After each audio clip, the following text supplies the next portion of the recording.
Hello guys, welcome back to my channel. मैं निशा। आज मैं आप लोगों के लेके आई हूँ जो लोग भी बीपीएससी का एग्ज़ाम देने जा रहे हैं उनके लिए मोस्ट इम्पॉर्टेंट भारतीय राज्य व्यवस्था लेकर आई हूँ। इससे पहले मैंने आपका क्या क्या करा चुकी हूँ। आपका करा चुकी हूँ मैं प्राचीन भारत का इतिहास, मध्यकालीन भारत का इतिहास और आधुनिक भारत का इतिहास भी करा चुकी हूँ, और साथ में आपका विश्व का भूगोल, और इसके बाद मैंने जो कराया भारत का भूगोल करा चुकी हूँ। आज मैं लेकर आई हूँ भारतीय राज्य व्यवस्था लेकर आई हूँ।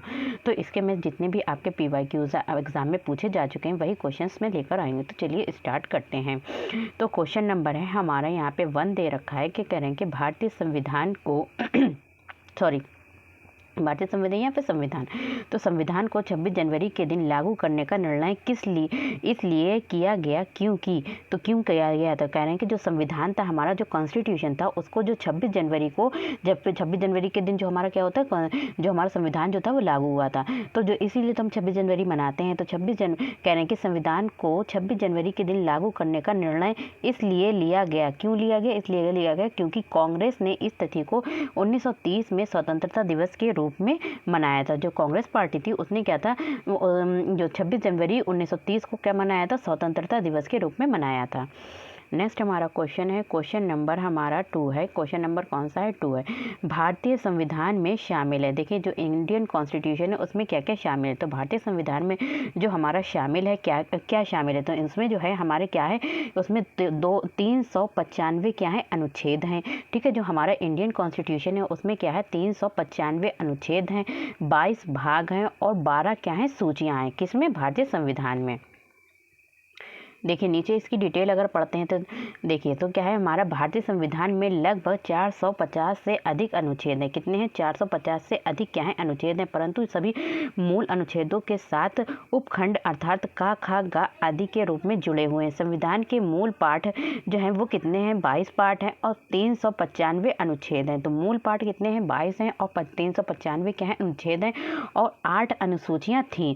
संशोधन के द्वारा नए, और पहले कितनी थी अनुसूचियाँ जो थी, वो 8 थी संविधान में। अब फिर क्या किया, संशोधन के द्वारा कुछ नए जोड़े गए और कुछ अनुच्छेद निकाले भी गए। तो नई अनुसूचियां भी जोड़ी गई और इनकी जो अब संख्या है वो 8 से बढ़ाकर कितनी हो गई है? 12 हो गई है। कितनी हो गई? 12 हो गई है। नेक्स्ट हमारा क्वेश्चन है, क्वेश्चन नंबर 3 है। कह रहे हैं कि भारतीय संविधान में, तो जो इंडियन कॉन्स्टिट्यूशन है उसमें क्या है, तो भारतीय संविधान में जो हमारे अनुच्छेद हैं कितने हैं? अभी ऊपर पढ़ा था, तो अनुच्छेद हमारे कितने हैं? 400 से भी अधिक हैं। देखिए ऊपर कितने पढ़े थे, जो अनुच्छेद थे वो कितने थे? 450। यहाँ पे क्या देखा था, भारतीय संविधान में लगभग 450 से अधिक अनुच्छेद हैं। तो अब यहाँ पे कह रहे हैं कि जो भारतीय संविधान में है तो क्या है, तो जो अनुच्छेद हैं वो कितने, जो आर्टिकल हैं वो कितने हैं? आपके 400 से अधिक हैं। नेक्स्ट हमारा क्वेश्चन है, क्वेश्चन नंबर है 4 है। इसका क्या है, हमें मिलान करना है। तो यहाँ पे जो मिलान करना है, देखिए इसमें तो इसका क्या करना है, मिलान करना है। तो इसमें दे रखा है कि फर्स्ट पे दे रखा है संघीय सूची, दूसरा दे रखा है राज्य सूची, तीसरा दे रखा है समवर्ती सूची। तो क्या कह रहे हैं इसमें जो है इसका आंसर क्या है, तो इसमें जो है हमारा जो दे रखा है, कह रहे हैं कि जो संघीय सूची है, जो संघीय सूची है तो इसको हम किससे मिला देंगे, तो ए फर्स्ट को हम मिला देंगे, हम किससे मिला देंगे? ए से। संघीय सूची तो हम मिला देंगे ए से, मिला देंगे।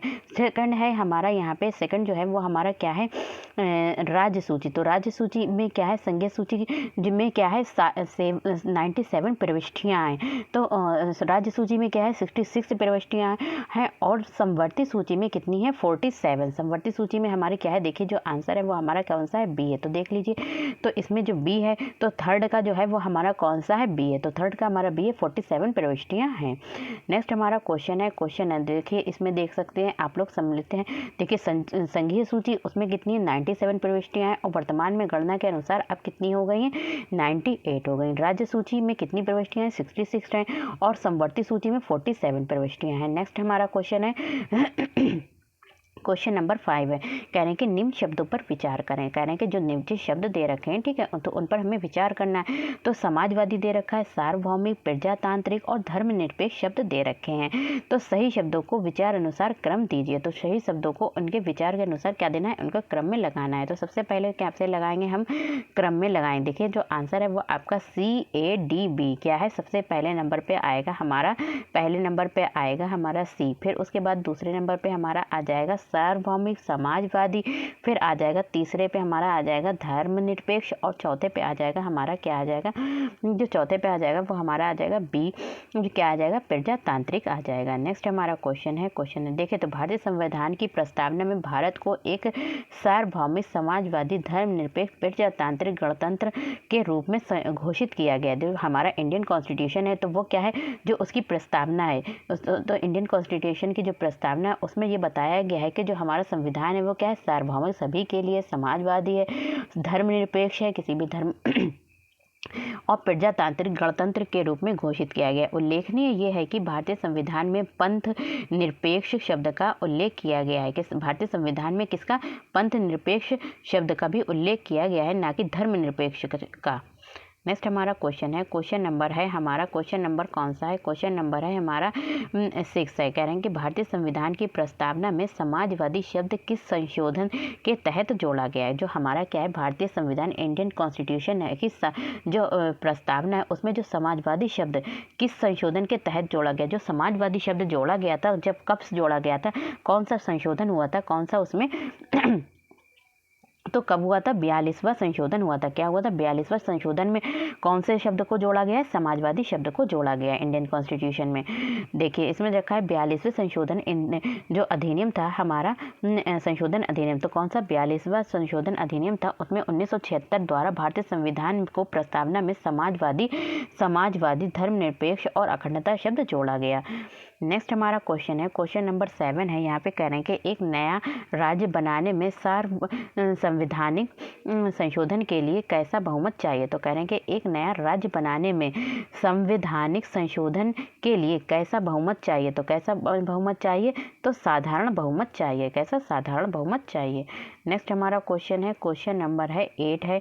यहाँ पे कह रहे हैं कि उन मौलिक अधिकारों का चयन करें जो भारतीय नागरिकों को प्राप्त हैं। कह रहे हैं कि भारतीय नागरिकों को हमें उन मौलिक अधिकार यानी कि जो भी फंडामेंटल राइट्स हैं उनका चयन करना है जो भारतीय नागरिकों को प्राप्त हैं। जो इंडियन जो भी लोग हैं तो उनको प्राप्त है, परंतु गैर नागरिकों को नहीं। जो भारत में रहते हैं, ठीक है, जहाँ पे इनका जन्म हुआ है भारत में, सिर्फ उन्हीं लोगों को प्राप्त है, जो कि ना जो बाहर के लोग हैं उन्हें प्राप्त नहीं है। तो कौन कौन से हैं हमारे मौलिक अधिकार, तो उनके मौलिक अधिकार के बारे में अभी हम देखते हैं। तो जो मौलिक अधिकार हैं इसमें दे रखा है, सबसे पहला दे रखा है कि भाषण एवं अभिव्यक्ति की स्वतंत्रता। देखिए तो हमारे मौलिक अधिकार दे रखा है कि कहीं पे भी आप भाषण दे सकते हैं और आपको स्वतंत्रता है अपनी बात को कहने की। दूसरा क्या है, कानून के समक्ष समता है, अल्पसंख्यकों के अधिकार हैं, जीवन और स्वतंत्रता का संरक्षण है।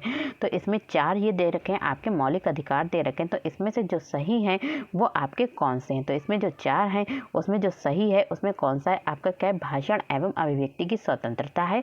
और आपका तीसरा क्या है, अल्पसंख्यकों के अधिकार हैं। तो ये आपका क्या है, राइट है। तो आपका जो आंसर है वो कौन सा है, आपका फर्स्ट हो जाएगा। कौन सा हो जाएगा, फर्स्ट आंसर हो जाएगा। देखिए इसके नीचे हम डिटेल देखते हैं इसकी।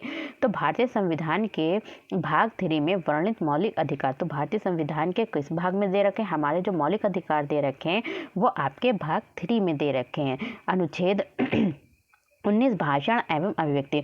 देखिए भारतीय संविधान का भाग कौन सा है, 3 भाग में मौलिक अधिकार दे रखे हैं, जिसमें आपके अनुच्छेद कौन सा है, 19 तो जिसमें भाषण और अभिव्यक्ति की स्वतंत्रता तथा अनुच्छेद 29 अल्पसंख्यक वर्गों के हितों का, और जो अल्पसंख्यक के वर्ग हैं उनके हितों का संरक्षण मात्र भारतीय नागरिकों को प्राप्त है। ये गैर नागरिकों को प्राप्त नहीं है। जो भारत में रहने वाले लोगों को ही ये प्राप्त है, बाकी जो अदर हैं उनको प्राप्त नहीं है। नेक्स्ट हमारा क्वेश्चन है, क्वेश्चन नंबर 9 है। यहाँ पे कह रहे हैं कि उच्चतम न्यायालय की व्यवस्था के अनुसार, किसकी, उच्चतम न्यायालय, तो उच्चतम न्यायालय की व्यवस्था के अनुसार निजी भवनों के ऊपर राष्ट्रीय झंडे को फहराना। कह रहे हैं कि उच्चतम न्यायालय यानी जो हाई कोर्ट की व्यवस्था के अनुसार जो है निजी भवन, जैसे कि किसी का प्राइवेट स्कूल है, ठीक है, तो निजी भवनों के ऊपर राष्ट्रीय झंडे को फहराना डैश के तहत हर नागरिक को मौलिक अधिकार है। तो किसमें बताया गया था, ये जो मौलिक अधिकार आपका बताया गया है, क्या मतलब जो है कोई भी अपने घर पर या फिर अपने ऑफिस में, किसी का प्राइवेट है तो उसमें भी अपना क्या कर सकता है, जो भारतीय झंडा है उसको क्या कर सकता है, फहरा सकता है। तो क्या करें, कौन सा संविधान है, तो इसमें जो संविधान किस संविधान के अनुच्छेद में बताया गया, संविधान का अनुच्छेद 19 फर्स्ट ए में बताया गया है। नेक्स्ट हमारा क्वेश्चन है, क्वेश्चन नंबर है, देखिए उच्चतम न्यायालय, तो यहाँ पर वही चीज़ बता दी गई है, पूरा एक्सप्लेन कर दिया है। नेक्स्ट हमारा क्वेश्चन है, क्वेश्चन नंबर 10 है, यहाँ पे कह रहे हैं कि भारतीय संविधान में संशोधन करके शिक्षा का अधिकार कब जोड़ा गया। कह रहे हैं कि भारतीय संविधान में संशोधन करके, जब भारतीय संविधान जो था इंडियन कॉन्स्टिट्यूशन है उसमें जो संशोधन किया गया जो भी उसमें चेंज किया गया, तो क्या क्या शिक्षा का अधिकार जोड़ा गया। तो कब जोड़ा गया था, जो शिक्षा का अधिकार जोड़ा गया था ये 1 अप्रैल 2010 को जोड़ा गया था। कब जोड़ा गया था, भारतीय संविधान में जो हमारा शिक्षा का अधिकार जोड़ा गया है वो कब जोड़ा गया है, आपका 1 अप्रैल 2010 को जोड़ा गया है। नेक्स्ट हमारा क्वेश्चन है, क्वेश्चन नंबर 11 है, निम्न में से कौन सा एक मानव अधिकार भारतीय संविधान के अंतर मौलिक अधिकार भी है। कह रहे हैं कि निम्न में से कौन सा एक मानव अधिकार, इनमें से देखिए 4 जो अधिकार दे रखे हैं इनमें में से एक क्या है, आपका मानव अधिकार है। भारतीय संविधान के अंतर्गत मौलिक अधिकार भी है। जो मानव अधिकार है वो क्या है, हमारा क्या है, एक मौलिक अधिकार भी है। कैसा अधिकार है, एक मौलिक अधिकार है। तो देखिए इसमें क्या रखा है, यहाँ पे हम इसकी डिटेल पढ़ते हैं। तो भारतीय संविधान के अनुच्छेद 19A फर्स्ट का के अनुसार सभी भारतीय नागरिकों को वाक स्वतंत्र और अभिव्यक्ति स्वतंत्र का अधिकार प्राप्त है। सूचना का अधिकार अभिव्यक्ति के अधिकार में निहित है। ये ये मूल अधिकार है। इसके लिए इसके साथ ही सूचना का अधिकार मानव अधिकार भी है। शिक्षा का अधिकार भी 1986वें संविधान संशोधन अधिनियम द्वारा मूल अधिकार है। इस प्रकार विकल्प ए और 2C दोनों ही सही है। इसमें कह रहे हैं कि विकल्प ए और सी दोनों ही सही हैं, लेकिन कोई एक विकल्प ना सही हो के आपका कौन सा है, विकल्प ए और विकल्प सी दोनों ही सही हैं। नेक्स्ट हमारा क्वेश्चन है, क्वेश्चन नंबर 12 है, यहाँ पे कह रहे हैं कि भारतीय संविधान के भाग 4 में दिए गए निर्देशित सिद्धांतों में निम्न में से कौन से सूचीबद्ध है। तो कौन से सूचीबद्ध है, इसमें दे रखा है समान कार्य के लिए समान वेतन, दूसरा सेकंड दे रखा है आपका समान नागरिक संहिता, चौथा दे रखा है थर्ड दे रखा है आपका छोटे परिवार का मानदंड, और फोर्थ दे रखा है प्राथमिक स्तर पर मातृभाषा में शिक्षा। तो प्राथमिक स्तर पर मातृभाषा में शिक्षा, तो इसमें कौन से सही है, तो इसमें आपका जो सही है वो आपका फर्स्ट और सेकंड सही है। कौन कौन सा सही है, समान कार्य के लिए समान वेतन, और आपका दे रखा है समान नागरिक संहिता। नेक्स्ट हमारा क्वेश्चन है, क्वेश्चन नंबर दे रखा है यहाँ पे 13 है, भारत के संविधान में मौलिक कर्तव्य किस संविधान संशोधन के द्वारा जोड़ा गया। तो कह रहे हैं कि भारत के संविधान में मौलिक कर्तव्य जोड़े गए थे वो कौन से संशोधन में जोड़े गए थे। तो हम इसको ऊपर पढ़ चुके हैं, तो किस में जोड़े गए थे, 42वें संशोधन में, ये ऊपर हम पढ़ चुके हैं। नेक्स्ट हमारा क्वेश्चन है, क्वेश्चन नंबर है यहाँ पे 14 है, भारत के राष्ट्रपति अपनी शक्तियों का प्रयोग करते हैं। जो भारत के राष्ट्रपति हैं, ठीक है, राष्ट्रपति जो उनकी पावर्स हैं, शक्तियां हैं, तो उसका प्रयोग करते हैं। कब करते हैं, सीधे अथवा अपने अधीनस्थ अधिकारियों द्वारा। किस पे, सीधे अथवा अपने अधीनस्थ अधिकारियों द्वारा क्या करते हैं, उसका अपनी शक्तियों का प्रयोग करते हैं। दे रखा है, देखिए इसमें डिटेल, भारतीय संविधान के अनुसार भारत का एक राष्ट्रपति होगा। तो भारतीय संविधान जो इंडियन कॉन्स्टिट्यूशन के अनुसार कह रहे हैं कि भारत का क्या होगा, एक राष्ट्रपति होगा। अनुच्छेद 52 में बताया गया, जिसमें संघ की कार्यपालिका शक्ति निहित होगी और वो इसका प्रयोग इस संविधान के अनुसार स्वयं या अपने अधीनस्थ अधिकारियों द्वारा ही करेगा। नेक्स्ट हमारा क्वेश्चन है, क्वेश्चन नंबर 15 है, यदि राष्ट्रपति एवं उपराष्ट्रपति का पद खाली है। कह रहे हैं कि यहाँ पे कि जो राष्ट्रपति हैं और या फिर उनसे छोटे जो होते हैं उपराष्ट्रपति का क्या है, उनकी जगह खाली है, पद खाली है। तो भारत के राष्ट्रपति के पद पर कौन होता है। तो भारत के जो राष्ट्रपति के पद पर कौन होएगा, अगर उनकी जगह पर ना तो राष्ट्रपति हैं और ना ही उपराष्ट्रपति हैं, तो कौन वो चीज़ों को संभालेगा। तो कौन संभालेगा, वहाँ पर भारत का मुख्य न्यायाधीश संभालेगा उन चीज़ों को। अनुच्छेद देखिए इसके नीचे आपको डिटेल में पढ़ाएगा। देखिए अगर इस तरीके से हम पढ़ाएंगे तो वीडियो बहुत ज़्यादा लॉन्ग हो जाएगी, इसलिए जिसका ठीक लगेगा तो मैं उसको एक्सप्लेन कर दूंगी। नेक्स्ट हमारा क्वेश्चन है, क्वेश्चन नंबर 16 है, कह रहे हैं कि श्रीमती प्रतिभा पाटिल का भारतीय गणतंत्र के राष्ट्रपति के रूप में क्रम क्या है। कह रहे हैं कि जो श्रीमती प्रतिभा पाटिल हैं उनका क्या है, भारतीय गणतंत्र के राष्ट्रपति के रूप में क्रम क्या है। तो उनका जो क्रम है वो कौन सा है, 12वां क्रम है। नेक्स्ट हमारा क्वेश्चन देखिए, कह रहे हैं कि 19 जुलाई 2007 को भारतीय गणतंत्र के 13वें राष्ट्रपति चुनाव संपन्न हुए थे। 25 जुलाई 2007 को प्रतिभा देवी सिंह पाटिल ने व्यक्ति अनुसार देश के 12वें राष्ट्रपति के रूप में शपथ ग्रहण किया। तथापि कार्यकाल अनुसार उनका क्रम 14वां था। 25 जुलाई 2017 से देश में 14वें राष्ट्रपति रामनाथ कोविंद हैं। नेक्स्ट हमारा क्वेश्चन है, क्वेश्चन नंबर है 17 है। एक विधायक जो संसद में प्रस्तुत किया जाता है, एक विधायक जो है जो संसद में प्रस्तुत किया जाता है, कौन सी क्रिया के बाद अधिनियम बन जाता है? तो कौन सी क्रिया के बाद जो होता है, कौन सी मतलब प्रोसेस के बाद जो होता है वो क्या बन जाता है? अधिनियम बन जाता है। जब राष्ट्रपति अपनी सहमति दे देता है, देखिए जब राष्ट्रपति जो होता है अपनी असहमति दे देता है किसी भी चीज़ को लेकर, तो वो क्या बन जाता है? उसका अधिनियम बन जाता है।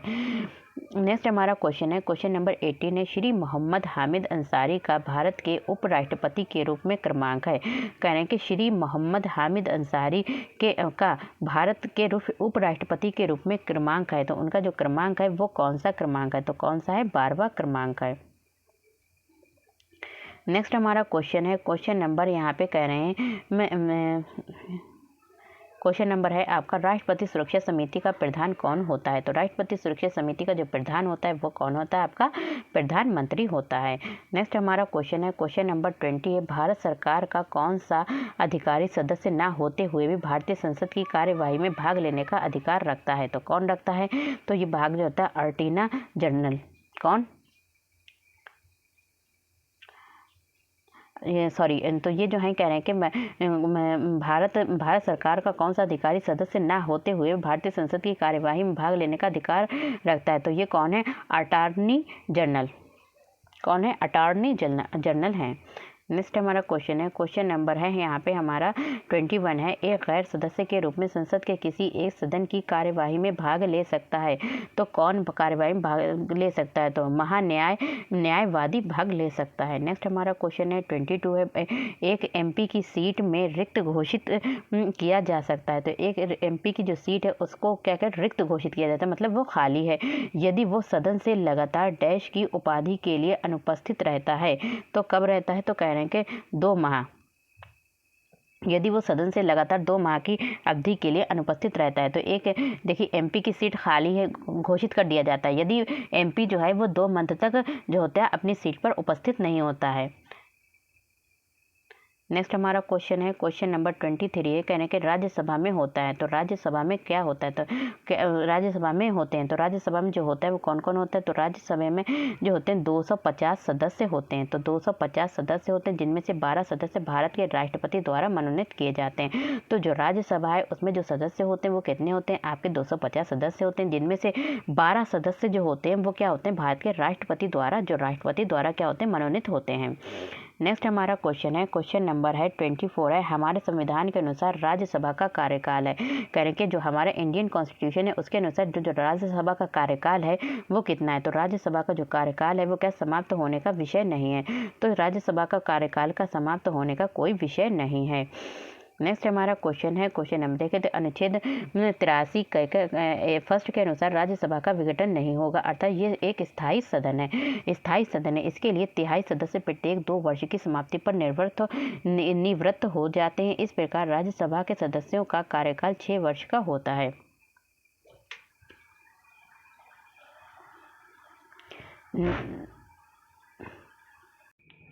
नेक्स्ट हमारा जो क्वेश्चन है, क्वेश्चन नंबर 25 है। यहाँ पे कह रहे हैं कि किस सभा का अध्यक्ष उसका सदस्य नहीं होता? तो किस सभा का अध्यक्ष जो होता है उसका सदस्य नहीं होता? किसका? राज्यसभा का अध्यक्ष जो होता है उसका सदस्य नहीं होता है। नेक्स्ट हमारा क्वेश्चन है, क्वेश्चन नंबर है यहाँ पे 26। राज्यसभा का पदेन अध्यक्ष कौन होता है? तो राज्यसभा का जो पदेन अध्यक्ष होता है वो आपका कौन होता है? उपराष्ट्रपति होता है।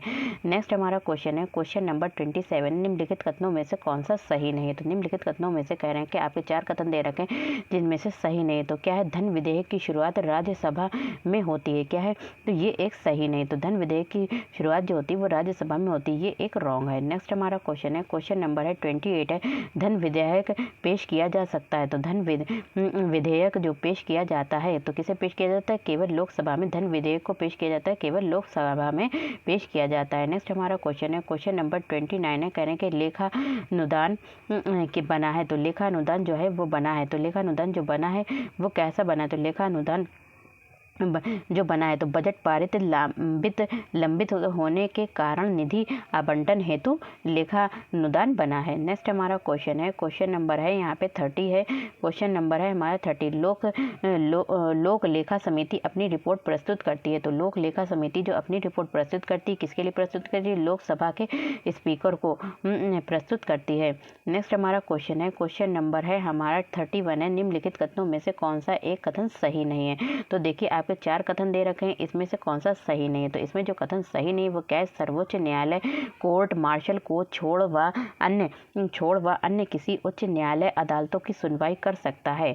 नेक्स्ट हमारा क्वेश्चन है, क्वेश्चन नंबर है 32 है। राज्य सरकार का कार्यकारी अध्यक्ष संवैधानिक प्रमुख कौन है। तो राज्य सरकार का कह रहे हैं कि जो राज्य सरकार है, स्टेट गवर्नमेंट है, उसका कार्यकारी अध्यक्ष संवैधानिक मुख्य रूप से कौन है। तो कौन है, राज्यपाल है। कौन है, राज्यपाल है। नेक्स्ट हमारा क्वेश्चन है, क्वेश्चन नंबर है 33।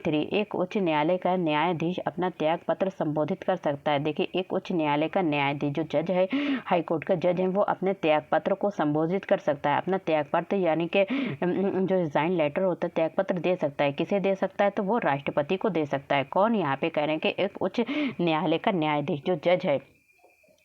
नेक्स्ट हमारा क्वेश्चन है, क्वेश्चन नंबर हमारा है 34 है। भारत में चलित न्यायालय मोबाइल कोर्ट इसका मानस पुत्र है। तो भारत में चलित न्यायालय इसका मानस पुत्र है। तो इसका मानस जो पुत्र है वो क्या है, डॉक्टर APJ अब्दुल कलाम है। नेक्स्ट हमारा क्वेश्चन है, क्वेश्चन नंबर है वहाँ पे 35 है। किस अनुच्छेद के अनुसार भारत के राष्ट्रपति द्वारा भारतीय आपातकाल की घोषणा की जा सकती है। तो कह रहे हैं कि किस अनुच्छेद के अनुसार, किस अनुच्छेद, यहाँ पे हमें अनुच्छेद के बारे में बताना है कि भारत के राष्ट्रपति द्वारा, जो भारत का राष्ट्रपति, उसके द्वारा क्या किया जा सकता है, राष्ट्रीय आपातकाल की घोषणा की जा सकती है। तो कौन सा अनुच्छेद के अनुसार, तो जो अनुच्छेद है वो आपका क्या है, अनुच्छेद 352 अनुच्छेद के अनुसार जो है राष्ट्रपति जो है क्या कर सकता है, राष्ट्रीय आपातकाल की घोषणा कर सकता है। नेक्स्ट हमारा क्वेश्चन है, क्वेश्चन नंबर 36 है। केंद्र और राज्य की व्यवस्थापिकाओं के लिए मतदान की न्यूनतम उम्र की सीमा 21 वर्ष से घटाकर 18 वर्ष की गई। तो कह रहे हैं कि केंद्र और राज्य सरकार, जो भी स्टेट गवर्नमेंट और आपकी जो है सेंट्रल गवर्नमेंट की व्यवस्थापिकाओं के लिए मतदान, जो भी हम वोट देते हैं, उसके लिए न्यूनतम उम्र की सीमा, जो कम से कम सीमा थी वो कितनी थी, 21 वर्ष से घटाकर कितनी कर दी, अब 18 वर्ष। तो पहले लोग थे, जब लोग 21 वर्ष के हो जाते तब उनको मतदान देने का अधिकार था, लेकिन अब क्या कर दिए, वो उम्र घटाकर कितनी कर दी, 18 वर्ष कर दी गई। तो किस संविधान के तहत किया गया है ये, जो जब इसमें ये जो संशोधन किया था, कौन सा संविधान में किया गया था, तो ये जो संशोधन किया गया था, आपका जो संविधान था वो 61वें संशोधन में किया गया था, जो हुआ था हमारा 1989 में हुआ था। नेक्स्ट हमारा क्वेश्चन है, क्वेश्चन नंबर है 37 है। यहाँ पे कह रहे हैं कि आम चुनावों में मतदान की आयु 21 वर्ष से घटाकर 18 वर्ष की कर दी गई थी। तो कौन से संशोधन में, 62वें संशोधन द्वारा। नेक्स्ट हमारा क्वेश्चन है, क्वेश्चन नंबर है भारतीय संविधान की 8वीं सूची में मान्य सरकारी भाषाओं की संख्या है। तो भारतीय संविधान की 8वीं सूची में मान्य सरकारी भाषाओं, जो हमारी क्या है, सरकारी भाषाएं, लैंग्वेजेस हैं, उनकी संख्या कितनी है। तो उनकी जो लैंग्वेजेस की संख्या है वो हमारी कितनी है, तो वो हमारी 18 है। कितनी है, 18 है। नेक्स्ट हमारा क्वेश्चन है, क्वेश्चन नंबर है यहाँ पे 39 है। CDP एवं NES के पुनर्गठन के लिए 1957 में NDC द्वारा स्थापित समिति का नाम बताएं, जिसने ग्रामीण स्थानीय सरकार की त्रिस्तरीय प्रणाली का सुझाव दिया था। तो किसने दिया था, तो इन्होंने दिया था बलवंत राय मेहता समिति ने। किसने, बलवंत राय मेहता समिति ने दिया था। नेक्स्ट हमारा क्वेश्चन है, क्वेश्चन नंबर है यहाँ पे 40 है।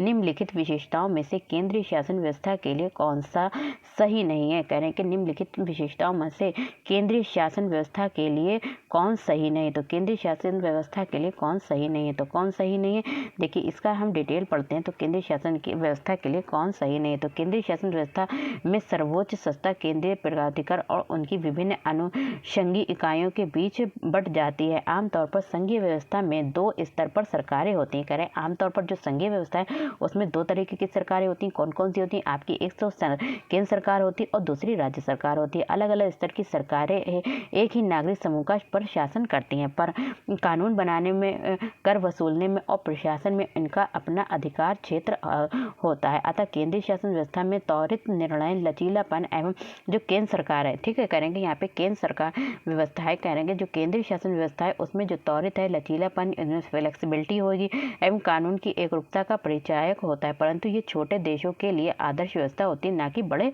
देशों के लिए आदर्श व्यवस्था होती है। तो आपका जो आंसर है वो इसमें कौन सा बताया है? सी।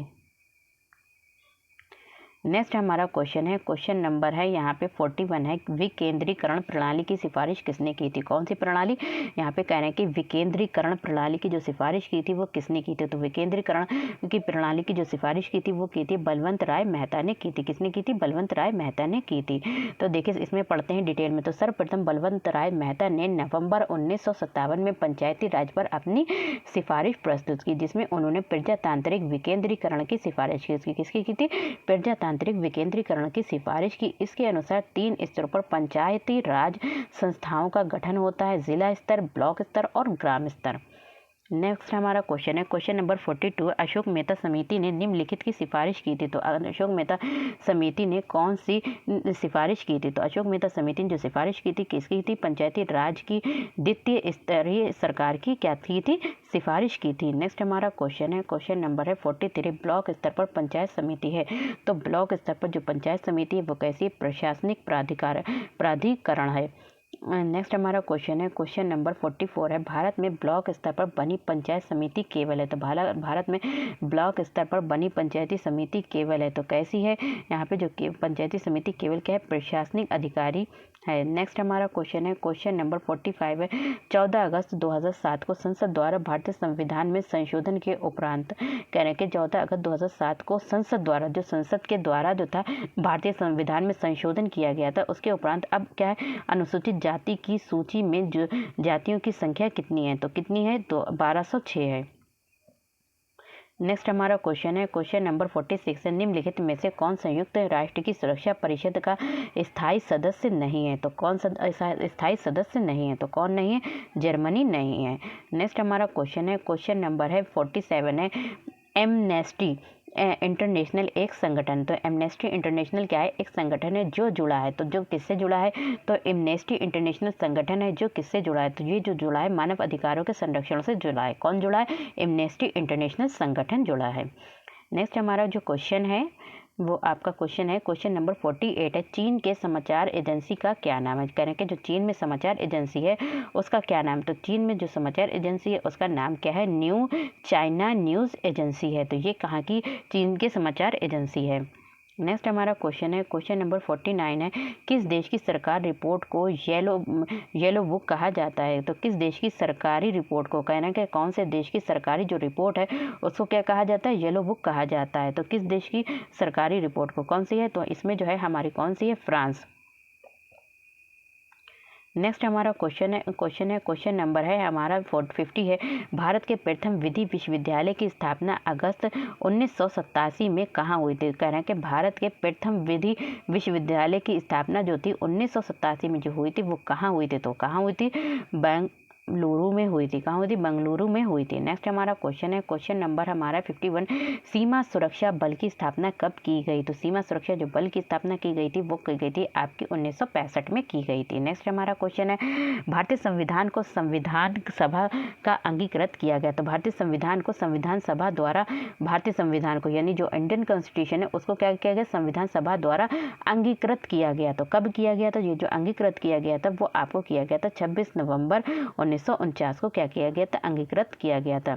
नेक्स्ट हमारा क्वेश्चन है क्वेश्चन नंबर, देखिए इसकी अगर डिटेल पढ़ते हैं, देखिए भारतीय संविधान की उद्देशिका प्रस्तावना में उल्लेख किया गया है कि भारतीय संविधान की जो प्रस्तावना में बताया गया है कि 26 नवंबर 1949 को भारत के लोगों ने संविधान को क्या कहते हैं, अंगीकृत, अधिनियमित और आत्मनिर्मित किया था। अब संविधान को अपनाने और उसके पूर्ण होने, पारित होने तथा इसको अंतिम रूप देने की तारीख 26 नवंबर 1950 को ही माना जाता है। देखिए संविधान जब हमारा तैयार हो गया था तो वो कब हो गया था, आपका कह रहे हैं कि उसको पारित होने, पूर्ण होने, अंतिम रूप से तारीख देना 26 नवंबर 1949 को ही माना जाता है। इसी दिन नागरिकता अंतकालीन, संसद स्थानीय, अस्थायी और संक्रमणकालीन उपलब्ध लागू हो गए। संविधान के शेष उपलब्ध 26 जनवरी 1950 से प्रभावी हुए। अतः संविधान के पूर्ण रूप से लागू होने तथा पूर्ण रूप से क्रियान्वित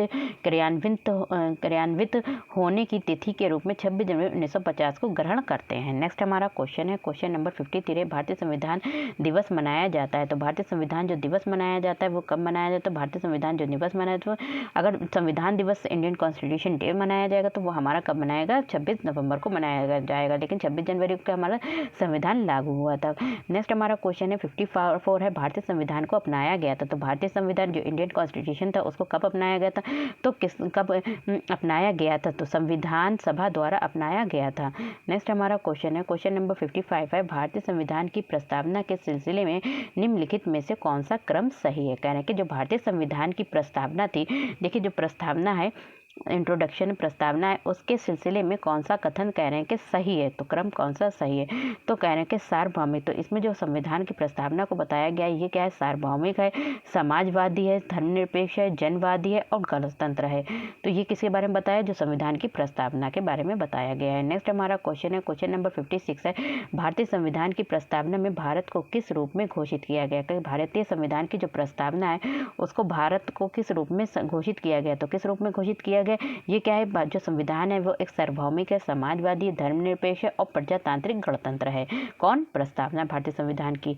नेक्स्ट हमारा क्वेश्चन है क्वेश्चन नंबर 55 है, भारत में लौकिक सार्वभौमिकता है। देखिए भारत है, इंडिया में कैसी है सार्वभौमिकता, लौकिक है, क्योंकि संविधान की प्रस्तावना आरंभ होती है। तो संविधान की जो प्रस्तावना है जो उससे किससे स्टार्ट होती है, तो हम भारत के लोग शब्दों से स्टार्ट होती है। तो भारतीय संविधान की जो प्रस्तावना है वो कहाँ से स्टार्ट होती है, हम भारत के लोग से क्या होती है, प्रस्तावना स्टार्ट होती है। देखिए यहाँ पे ले रखी इसकी डिटेल, भारतीय संविधान की प्रस्तावना जो है, हम भारत के लोग, तो यहाँ पे सभी आ गए, जितने भी लोग हैं उसमें कोई भी उच्च नीच नहीं मानी जाएगी, सभी लोगों को शामिल किया जाए। तो हम भारत के लोग शब्दों से शुरू होती है, अतः भारतीय में लौकिक सार्वभौमिकता, इसका अर्थ है, लौकिक सार्वभौमिकता का क्या अर्थ है, जनता सर्वशक्तिमान है और किसी बाहरी सत्ता के अधीन नहीं है। नेक्स्ट हमारा क्वेश्चन है क्वेश्चन नंबर 58 है, भारत में प्रजातंत्र इस तथ्य पर आधारित है। भारत में जो प्रजातंत्र है वो किस पर, डेमोक्रेसी वो किस तथ्य पर आधारित है कि जनता को सरकारों को चुनने तथा बदलने का अधिकार प्राप्त है। नेक्स्ट हमारा क्वेश्चन है क्वेश्चन नंबर 59 है, भारतीय संविधान की प्रकृति, जो इंडियन कॉन्स्टिट्यूशन का जो नेचर है, प्रकृति है वो क्या है, तो इंडियन कॉन्स्टिट्यूशन की जो प्रकृति वो कैसी है, प्रकृति में संघीय किंतु भावना में एकात्मक है। तो कैसे, प्रकृति में संघीय किंतु भावना में कैसा, एकात्मक है। नेक्स्ट हमारा क्वेश्चन है क्वेश्चन नंबर है हमारा 60 है, भारतीय संविधान की 10वीं अनुसूची का संबंध किससे। तो भारतीय संविधान जो है उसमें जो सूचियां बताई गई, तो उसमें कह रहे हैं कि 10वीं सूची, जो 10वीं सूची का संबंध किससे है, तो 10वीं सूची का संबंध क्या है, दल बदल विरोधी कानून से है। नेक्स्ट हमारा क्वेश्चन है क्वेश्चन नंबर है 61 है, भूमि सुधार डैश के विषयों के अंतर्गत है। भूमि सुधार किसके विषयों के अंतर्गत है, जो भूमि सुधार आता है वो किसके सूची के अंतर्गत आता है, तो वो राज्य सूची के अंतर्गत आता है, तो भूमि का। नेक्स्ट हमारा क्वेश्चन है 62 है, भारतीय नागरिकता नहीं प्राप्त की जा सकती। देखिए इंडियन जो हमारी क्या है नागरिकता है, तो भारतीय नागरिकता को प्राप्त नहीं किया जा सकता किसके बिना, भारतीय बैंक में जन धमा करके भारतीय नागरिकता प्राप्त नहीं की जा सकती। कह रहे हैं कि अगर भारतीय बैंक में आपने धन जमा कर दिया है तो इसके द्वारा क्या है, आपको भारत का नागरिक नहीं माना जाएगा। इसके बावजूद भी आपको क्या भारत का नागरिक नहीं माना जा सकता है। तो भारतीय नागरिकता अधिनियम 1955 द्वारा भारतीय नागरिकता अधिनियम निम्नलिखित में से किसके द्वारा प्राप्त की जा सकती है। देखिए कोई बाहर का लोग है और यहाँ पर रहने लगा, अब वो चाहता है कि वो भारत का नागरिक कहलाए, तो उसके लिए क्या होगा, तो भारत का नागरिक कैसे है, तो उसका जन्म यहाँ पर हुआ हो, दूसरा क्या है देशीकरण द्वारा हो, तीसरा क्या है किसी भूमि भाग में सम्मेलन द्वारा के मतलब किसी का यहाँ पे कोई भूमि है, ठीक है, और चौथा क्या है यहाँ पे रजिस्ट्री द्वारा। तो भारतीय बैंक में धन जमा करना एक वाणिज्यिक व्यवहार है, ये नागरिकता प्राप्त करने का तरीका नहीं है। नेक्स्ट हमारा क्वेश्चन है क्वेश्चन नंबर 63 है, नागरिकता संशोधन कानून कब पारित हुआ। तो नागरिकता संशोधन जो था कानून जो पारित हुआ था वो कब पारित हुआ था, वो आपका पारित हुआ था 11 दिसंबर 2019 को। नेक्स्ट हमारा क्वेश्चन है क्वेश्चन नंबर है हमारा 64 है, विधि का नियम या फिर कानून का अधिराज्य का मतलब क्या है। तो विधि का नियम या फिर कानून का अधिराज्य का मतलब क्या है, तो क्या मतलब है, तो इसका जो मतलब है सभी के लिए एक कानून और सभी के लिए एक न्याय तंत्र। तो कहने कि विधि का नियम या फिर कानून का अधिराज्य, इसका क्या अर्थ होता है, मतलब है तो सभी के लिए एक ही कानून है और सभी के लिए क्या है एक ही न्याय तंत्र है। नेक्स्ट हमारा क्वेश्चन है क्वेश्चन नंबर 65 है, निम्नलिखित में से किसको संविधान द्वारा मौलिक अधिकारों को लागू करने की शक्ति दी गई है। तो जो मौलिक अधिकार लागू करने के किसके पास शक्ति है, तो मौलिक अधिकार लागू करने की जो शक्ति है वो सर्वोच्च न्यायालय एवं उच्च न्यायालयों के पास है, सुप्रीम कोर्ट और हाई कोर्ट के पास है। नेक्स्ट हमारा क्वेश्चन है क्वेश्चन नंबर 66 है, भारतीय संविधान में किस अनुच्छेद के अंतर्गत नागरिकों को मौलिक अधिकार प्रदान किए गए। तो भारतीय संविधान के किस अनुच्छेद के अंतर्गत नागरिकों को मौलिक अधिकार प्राप्त किए गए, किसके अनुसार प्राप्त किए गए, अनुच्छेद 12 से 35 में क्या बताया गया है, भारत के नागरिकों के मौलिक अधिकारों के बारे में बताया गया है। नेक्स्ट हमारा क्वेश्चन है क्वेश्चन नंबर है 67, भारत के संविधान का निम्नलिखित में से कौन सा अनुच्छेद प्रेस की स्वतंत्रता से संबंधित है। तो प्रेस की स्वतंत्रता से संबंधित जो अनुच्छेद है वो कौन सा है, तो अनुच्छेद 19, कौन सा है, अनुच्छेद 19 है। नेक्स्ट हमारा क्वेश्चन है क्वेश्चन नंबर 69 है, निम्नलिखित में से कौन सा मूलभूत अधिकार नहीं है। तो मूलभूत अधिकार कौन सा नहीं है, तो मूलभूत जो अधिकार है वो कौन सा नहीं है, तो कौन सा है, संपत्ति का अधिकार जो है वो क्या है, मूलभूत अधिकार नहीं है।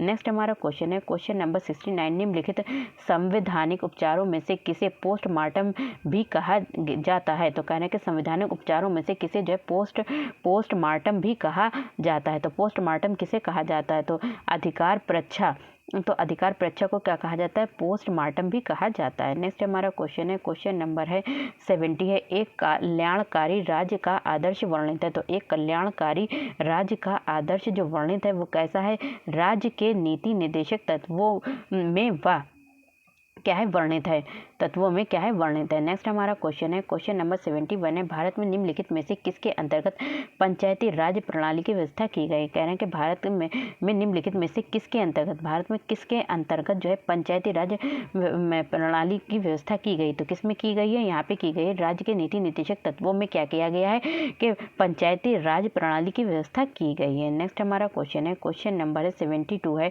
राज्य के नीति निर्देशक सिद्धांत किस प्रकार मौलिक अधिकारों से भिन्न है। जो राज्य के नीति निर्देशक तत्व हैं वो क्या है, देखिए नीति निर्देशक तत्व अलग है और मौलिक अधिकार अलग है। तो ये कहने हैं कि कैसे भिन्न है, तो ये दोनों जो है वो भिन्न है कैसे, नीति निर्देशक सिद्धांत परिवर्तनीय नहीं है, परिवर्तनीय नहीं, जबकि मौलिक अधिकार परिवर्तनीय है। देखिए नीति निर्देशक सिद्धांत जो है परिवर्तनीय नहीं है, जबकि मौलिक अधिकार जो है वो क्या है, परिवर्तनीय, उसमें चेंज भी हो सकता है, इसमें नहीं चेंज हो सकता है। नेक्स्ट हमारा क्वेश्चन है क्वेश्चन नंबर है 73, मौलिक अधिकारों को निर्धारित किया गया है। तो मौलिक अधिकार जो है जो हमारे फंडामेंटल राइट्स हैं उसको निर्धारित किया गया था, कब निर्धारित किया गया था, 42वें संशोधन द्वारा निर्धारित किया गया था। नेक्स्ट हमारा क्वेश्चन है क्वेश्चन नंबर 74 है, 42वें संविधान संशोधन के क्या है 10 आचार आदेशों को किस नाम से जाना जाता है। कह रहे हैं कि जो 42वां संविधान में संशोधन हुआ था उसके आधार पर 10 आचार देशों को किस नाम से जाना जाता है, 10 आचार आदेशों को किस नाम से जाना जाता है। तो किस नाम से जाना जाता है, मौलिक कर्तव्यों के नाम से जाना जाता है। देखिए मौलिक कर्तव्य अगर आ जाए तब भी आप समझ जाएंगे, और 10 आचार आदेश तो ये भी क्या है, हमारे मौलिक कर्तव्य हैं। नेक्स्ट हमारा क्वेश्चन है क्वेश्चन नंबर है हमारा 75, निम्नलिखित में से भारत में मौलिक कर्तव्य कौन से हैं। तो भारत में जो मौलिक कर्तव्य हैं वो हमारे कौन से हैं, तो हमारी मिली जुली संस्कृति की समृद्ध विरासत को संरक्षित करना, तो ये हमारा क्या है, मौलिक कर्तव्य हैं। नेक्स्ट हमारा क्वेश्चन है, क्वेश्चन नंबर है 76 है, राष्ट्रपति। जो राष्ट्रपति है वो क्या है, तो राष्ट्रपति क्या करता है, संसद का हिस्सा होता है। तो राष्ट्रपति जो होता है वो हमारा क्या है, संसद का हिस्सा होता है। नेक्स्ट हमारा क्वेश्चन है, क्वेश्चन नंबर है 77 है, भारत में राष्ट्रपति का चुनाव किया जाता है। भारत में जो राष्ट्रपति का चुनाव किया जाता है, देखिए इसमें से तो कोई आंसर नहीं है आपका, क्या देखिए डिटेल पढ़ते हैं। तो अनुच्छेद 55(3) के अनुसार राष्ट्रपति निर्वाचन का अनुपातिक प्रतिनिधित्व पद्धति के अनुसार एकल संक्रमणीय हस्तांतरण मत प्रणाली द्वारा होता है। अतः विकल्प बी और सी दोनों ही सही है। इसमें जो है जो राष्ट्रपति का चुनाव होता है वो कैसे होता है, एक तो होता है प्रत्यक्ष निर्वाचन द्वारा होता है, दूसरा क्या है, एकल हस्तांतरणीय मत प्रणाली द्वारा होता है। तो इसमें से दोनों, अगर कोई ऐसा होता है कि मतलब यहाँ पे 3 ऑप्शंस रॉन्ग दे रखे हैं और इन दोनों में से कोई एक दे रखा है तो आपको एक सिलेक्ट करना होगा। नेक्स्ट हमारा क्वेश्चन है, क्वेश्चन नंबर है हमारा 78 है, अगर भारत के राष्ट्रपति के चुनाव में कोई विवाद है। देखिए अगर भारत के राष्ट्रपति के राष्ट्रपति के चुनाव में कोई क्या है विवाद है, तो उस विवाद को सौंपा जा सकता है। किसे सौंपा जा सकता है, भारत के सर्वोच्च न्यायालय में सौंपा जा सकता है। नेक्स्ट हमारा क्वेश्चन है, क्वेश्चन नंबर 79, भारत के राष्ट्रपति को उसके पद से हटाया जा सकता है। तो भारत के जो राष्ट्रपति हैं उनको उनके पद से हटाया जा सकता है। किसके द्वारा हटाया जा सकता है, संसद द्वारा भारत के राष्ट्रपति को उनके पद से हटाया जा सकता है। नेक्स्ट हमारा क्वेश्चन है, क्वेश्चन नंबर है यहाँ पे हमारा 80, भारत का कार्यपालिका अध्यक्ष कौन। तो भारत का कार्यपालिका जो अध्यक्ष है वो कौन है, तो वो कौन है, राष्ट्रपति है। नेक्स्ट हमारा क्वेश्चन है, क्वेश्चन नंबर 81 है, केंद्र सरकार यानी कि जो सेंट्रल गवर्नमेंट में है उसमें उच्चतम नागरिक सेवा अधिकारी कौन होता है। तो उच्चतम नागरिक जो सेवा अधिकारी होता है वो हमारा कौन होता है, मंत्रिमंडल सचिव होता है। नेक्स्ट हमारा क्वेश्चन है, क्वेश्चन नंबर 82 है, भारतीय संविधान में केंद्रीय सरकार की अधिशासी शक्तियों को किसमें निहित किया गया है। तो किसमें निहित किया गया है, तो इसमें जो निहित किया गया है भारत के राष्ट्रपति के रूप में निहित किया गया है। नेक्स्ट हमारा क्वेश्चन है, क्वेश्चन नंबर 83, राष्ट्रपति राष्ट्रीय आपातकाल की घोषणा कर सकता है। तो राष्ट्रपति जो है वो क्या करता है, राष्ट्रीय आपातकाल की घोषणा कर सकता है। तो किसके द्वारा कर सकता है, ऊपर वर्णित सभी कारणों के आधार पर कर सकता है। नेक्स्ट हमारा क्वेश्चन है, क्वेश्चन नंबर 84 है, प्राय किसकी सलाह पर राज्य में राष्ट्रपति शासन लागू किया गया है। तो कह रहे हैं कि प्राय किसकी सलाह पर जो था राष्ट्रपति शासन जो था लागू किया गया था। किसकी सलाह पर, तो किसकी सलाह पर, गवर्नर की सलाह पर। किसकी, गवर्नर की सलाह पर जो था राष्ट्रपति को जो था वो क्या शासन घोषित किया गया था, राष्ट्रपति शासन लागू किया गया था। नेक्स्ट हमारा क्वेश्चन है 85, भारतीय संविधान भारत के राष्ट्रपति को अधिकार नहीं देता। तो इंडियन कॉन्स्टिट्यूशन जो है वो क्या है, राष्ट्रपति को अधिकार नहीं देता। किसका अधिकार नहीं देता, राज्य के मुख्यमंत्री की नियुक्ति करना, यानी कि जो स्टेट होता है, स्टेट में जैसे कि जो सीएम की नियुक्ति होती है तो उसके राष्ट्रपति को अधिकार नहीं कि वो उसकी नियुक्ति करे। नेक्स्ट हमारा क्वेश्चन है, क्वेश्चन नंबर है 86, भारत के राष्ट्रपति को ये अधिकार नहीं प्राप्त है कि वो क्या करे। तो क्या करे, वो सर्वोच्च न्यायालय के न्यायाधीशों को हटाए। तो भारत के जो राष्ट्रपति हैं और राष्ट्रपति जो है क्या नहीं कर सकता है, वो सर्वोच्च न्यायालय के न्यायाधीशों को हटा नहीं सकता है। नेक्स्ट हमारा क्वेश्चन है, क्वेश्चन नंबर 87 है, स्वतंत्र भारत के प्रथम राष्ट्रपति थे। स्वतंत्र भारत के जो प्रथम राष्ट्रपति थे वो कौन थे। तो स्वतंत्र भारत के प्रथम राष्ट्रपति जो थे वो कौन थे, वो जो थे स्वतंत्र भारत के प्रथम राष्ट्रपति थे। तो स्वतंत्र भारत के प्रथम राष्ट्रपति जो थे वो कौन थे, तो डॉक्टर AP राजेंद्र प्रसाद थे, जो कहाँ से थे, वो हमारे बिहार से थे। कहाँ से थे, स्वतंत्र भारत के प्रथम राष्ट्रपति थे, कहाँ से थे, बिहार से थे। और कौन थे, राजेंद्र प्रसाद थे। नेक्स्ट हमारा क्वेश्चन है, क्वेश्चन नंबर 88 है, कौन सा कथन असत्य है। यहाँ पे हमें रॉन्ग कथन बताना है। रॉन्ग तो कौन सा है, उपराष्ट्रपति का चुनाव भारत का राष्ट्रपति करता है। तो ये बिल्कुल रॉन्ग है। नेक्स्ट हमारा क्वेश्चन है, देखिए भारतीय संविधान 66 के अनुसार उपराष्ट्रपति का निर्वाचन के संसद के दोनों सदनों के सदस्यों का आनुपातिक प्रतिनिधित्व पद्धति के अनुसार एकल संक्रमणीय मत प्रणाली द्वारा होता है। तो नेक्स्ट हमारा क्वेश्चन है, क्वेश्चन नंबर 89 है, राज्यसभा का सभापति कौन होता है। तो राज्यसभा का सभापति जो होता है वो कौन होता है, तो कौन होता है, सभा का सभापति जो होता है वो उपराष्ट्रपति होता है। कौन होता है, उपराष्ट्रपति होता है। नेक्स्ट हमारा क्वेश्चन है, और 90 हमारा क्वेश्चन है, भारत का प्रधानमंत्री मुख्य है। तो भारत का प्रधानमंत्री जो मुख्य है वो कौन है, भारत का प्रधानमंत्री जो है वो केंद्रीय सरकार का है। नेक्स्ट हमारा क्वेश्चन है क्वेश्चन नंबर 91 है, संघीय मंत्री परिषद के मंत्री उत्तरदायी होते हैं। तो संघीय मंत्री परिषद के मंत्री उत्तरदायी होते हैं, तो किसके होते हैं उत्तरदायी? केवल लोकसभा के प्रति उत्तरदायी होते हैं। नेक्स्ट हमारा क्वेश्चन है क्वेश्चन नंबर 92 है, मंत्री परिषद उत्तरदायी होती है। तो मंत्री परिषद जो उत्तरदायी होती है, देखिए इसमें कोई भी आपका आंसर नहीं दे रखा, तो मंत्री परिषद उत्तरदायी होती है। देखिए ऊपर देखते हैं जो उपयुक्त प्रश्न की व्याख्या देखें तो मंत्री परिषद जो होता है कहने के मंत्री अनुच्छेद 75 के अनुसार संघीय मंत्री परिषद के मंत्री राष्ट्रपति के प्रसाद पर्यंत पर पद धारण करते हैं। अनुच्छेद 75(3) के अनुसार मंत्री परिषद सामूहिक रूप से लोकसभा के प्रति उत्तरदायी होगी। तो मंत्री परिषद जो है वो किसके प्रति उत्तरदायी होगी? तो लोकसभा के प्रति क्या होगी? लोकसभा के प्रति उत्तरदायी होगी। तो यहाँ पे कोई भी लोकसभा नहीं दे रखा है, क्या है? लोकसभा नहीं दे रखा है। लेकिन अगर क्वेश्चन आ गया तो मंत्री परिषद जो उत्तरदायी होगी वो किसके प्रति उत्तरदायी होगी? लोकसभा के प्रति क्या होगी? उत्तरदायी होगी। नेक्स्ट हमारा क्वेश्चन है क्वेश्चन नंबर है हमारा 93, भारतीय राजनीतिक व्यवस्था में कार्यपालिका के अधीन रहकर कार्य करती है। तो भारतीय राजनीतिक व्यवस्था में कार्यपालिका डैश के अधीन रहकर कार्य करती है। तो कौन कार्य करती है? यहाँ पे विधायिका कार्य करती है। नेक्स्ट हमारा क्वेश्चन है क्वेश्चन नंबर है यहाँ पे हमारा 94, भारत सरकार की संसदीय व्यवस्था के विषय में निम्नलिखित में से कौन सा वक्तव्य सही है? तो इसमें जो है कौन सा वक्तव्य जो है हमारा सही है? तो यहाँ पे देखिए इसमें जो वक्तव्य शासन प्रणाली की समांतर दो पद्धतियां होती हैं, संसदीय और अध्यक्षीय। भारत में ग्रेट ब्रिटेन का अनुसरण करते हुए संसदीय शासन व्यवस्था को अपनाया गया। संसदीय शासन व्यवस्था तो शासन व्यवस्था में व्यवस्थापिका के सदस्य कार्यपालिका का गठन करते हैं तथा कार्यपालिका व्यवस्थापिका के प्रति उत्तरदायी होती है।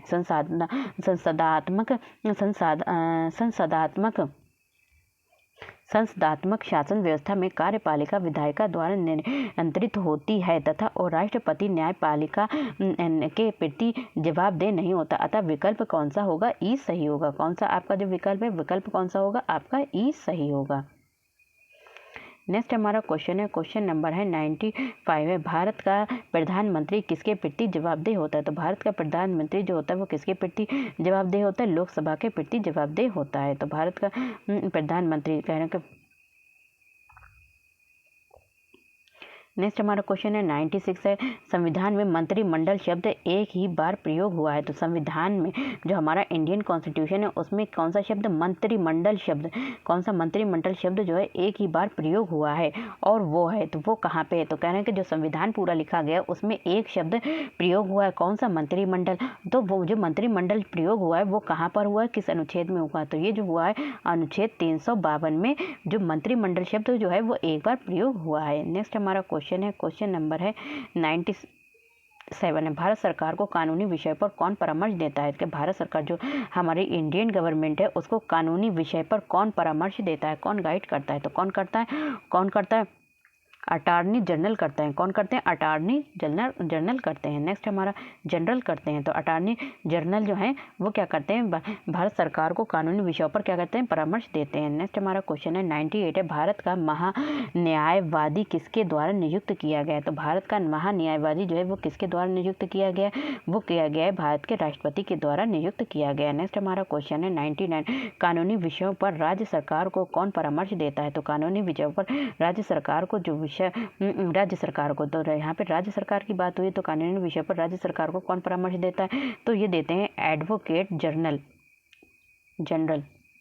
तो कौन देते हैं? एडवोकेट जनरल देते हैं। कौन देते हैं? Advocate general.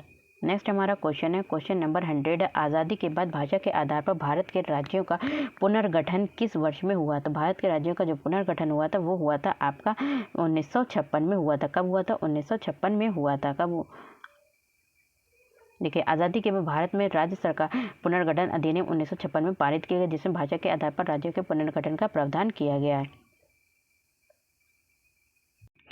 तो नेक्स्ट हमारा क्वेश्चन है 101। देखिए वीडियो बहुत ज़्यादा लॉन्ग हो रही है, इसलिए आपके करीब इसमें आपके 200 क्वेश्चंस हैं, जो PYQs हैं, तो इसको मैं जल्दी जल्दी से कराती हूँ। तो चलिए हम देखते हैं। तो क्वेश्चन नंबर हमारा है 101 है, लोकसभा का नेता कौन होता है? तो लोकसभा का जो नेता होता है वो प्रधानमंत्री होता है।